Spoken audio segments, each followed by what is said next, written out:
हर हर महादेव, जय शिव शंभू। आज करण पिशाचनी साधना के बारे में बात करेंगे। यह कौन सी शक्ति है, इसकी साधना कैसे की जाती है। और मैं आप लोगों को यह सलाह बिल्कुल नहीं दूंगा कि आप इनकी साधना करें। कुछ लोग नाम कमाने के लिए और पैसे कमाने के चक्कर में इनकी साधना करते भी हैं और इनको सिद्ध भी करते हैं, पर बाद में उसका नेगेटिव प्रभाव भी देखने को मिलता है। इनकी साधना ज़्यादातर जो है वह तामसिक रूप में की जाती है। एक होता है दक्षिण मार्ग, एक होता है वाम मार्ग। तो वाम मार्ग में जो भी साधना की जाती है वह तामसिक रूप से की जाती है, अघोर रूप से की जाती है, शमशान में की जाती है। दक्षिण मार्गी भी इनकी साधना है, उसमें थोड़ा समय लगता है। तो इनकी जो साधना है आपको एकांत में करनी पड़ती है, या तो आपके पास कोई ऐसा कमरा हो जहाँ पर कोई आता जाता ना हो। केवल आप वहाँ पर जाके साधना करेंगे, इसका आवाहन करेंगे और फिर आप उस कमरे में ताला लगा देंगे। या आप इनकी साधना शमशान में जाके कर सकते हैं। आपको एक कांसे की थाली लेनी है, एक कांसा धातु होता है, उसकी आपको थाली लेनी है और उस पर आपको काजल से एक अपने हाथ से त्रिशूल बनाना है। त्रिशूल बनाने के बाद आपको काले रंग के कपड़े पहनने हैं। इनकी साधना आप बिना वस्त्रों के भी कर सकते हैं। एक आपको दीपक जलाना है, और यदि आप तामसिक तरीके से इनकी साधना करना चाहते हैं तो आपको हड्डियों की माला की आवश्यकता होगी। आपको 2 हड्डी की माला लगेंगी, 54 दाने की। यह आपको खोज के लानी पड़ेंगी हड्डियाँ शमशान से। जो मुर्दा जलता है उसकी हड्डियों को आपको अपने पास जमा करना है और फिर आपको किसी धागे में उसकी 54 दाने की माला बनानी है। उस माला से इसका जाप किया जाता है तामसिक तरीके से।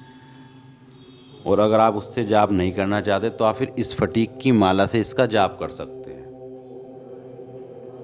पर ध्यान यही रहे कि जहाँ भी आप इनकी साधना करें, कमरे में या कहीं शमशान में, आपको कोई देखे ना, कोई रोके ना, कोई टोके ना।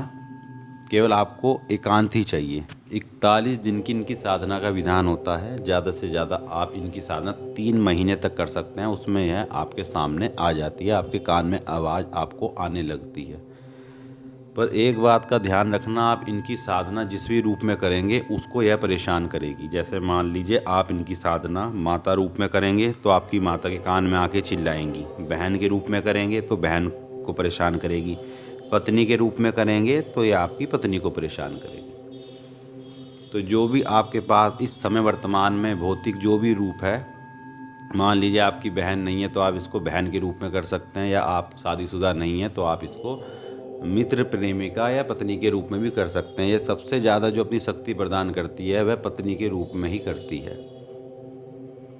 और जब ये आती है तो आपको 3 वचन लेने पड़ते हैं। 3 वचन आपके होते हैं और 3 वचन इनके होते हैं जो ये आपसे बोलती हैं। यदि आप उसको हाँ बोलते हैं तब ये आपके साथ आपके जो भी कार्य हैं उनको करती हैं। आपको किसी के भी बारे में बताती हैं। वो वचन क्या है वो मैं यहाँ सब नहीं बता सकता। तो इनकी जो साधना का मंत्र है वो मैं आप लोगों को बता रहा हूँ। ओम नमः करण पिशाचिनी अमोघ सत्यवादिनी मम कर्णे अवतर अवतर अतीत अनागत वर्तमानानि दर्शे दर्शे मम भविष्यम कथे कथे ह्रीं करण पिशाचिनी स्वाहा।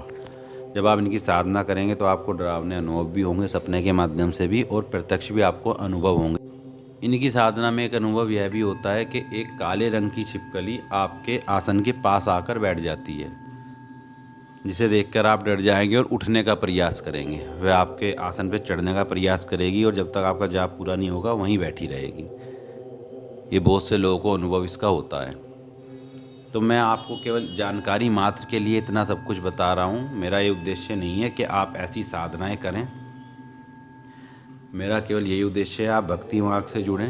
अपने जो हमारे उच्च कोटि देवी देवता हैं, ब्रह्मा, विष्णु, महेश, हनुमान जी, माँ दुर्गा, महाकाली, बाबा भैरव, आप लोग इनकी साधना कीजिए। इनकी साधना में समय ज़रूर लगता है, पर आपकी जो योनि है वह खराब नहीं होती। आप प्रेत योनि में नहीं जाएंगे, अच्छी योनि में जाएंगे।